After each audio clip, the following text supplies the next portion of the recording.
got called to this roof to see this soft spot.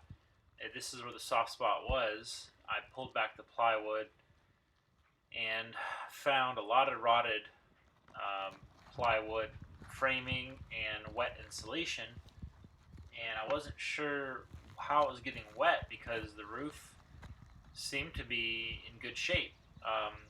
There wasn't anything that jumped out to me that was an issue, and there were many other roofers were called to this roof and nobody could find the issue, and so I just decided to tear this up. And as I tore, I just found more wet wood and rotted wood, but it was in the middle of this roof here.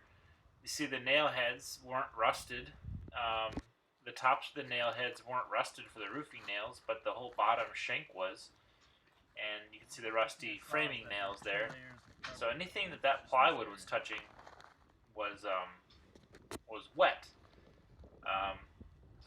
And so I pulled it back as far as I needed to go to replace the rotted wood and the wet wood. I still didn't understand what was happening though, because it didn't seem to be coming from the roof. So I kept digging. Noticed some strange things. This is some wet insulation, but as I pull it back, anything that insulation touched was wet. And it was right up against the bottom of the roof deck, right up against the top of the ceiling there, because this wood that you see is actually the ceiling inside the house. There was no air space, and you see how the mold just grew there.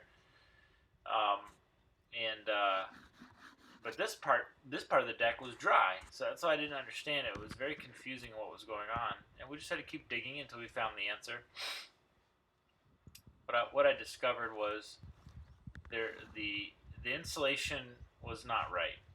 For the cathedral ceiling, you really got to have a gap for that air to flow, and any moisture that's in that room is going to want to exit the roof. If it's blocked by insulation, it's going to condensate, and it's going to do what it did here. This is a condensation issue, actually. There's nowhere for the moisture to go, and you can see where they did insulate properly, it's dry. Where the insulation, see how there's nothing there where there was a gap. A small little gap for the air to flow caused it to be perfectly fine. Go to the other side, it's full of mold and mildew and rotted wood. So when you're insulating, especially a cathedral ceiling, in this instance, it's a cedar ceiling and not drywall, so you're not even painting it. You have no seal there. That air's just going to go up through. So we pulled up the shingles, and look at these nails are perfectly fine. The heads of the nails are in good shape. The tar paper is wet.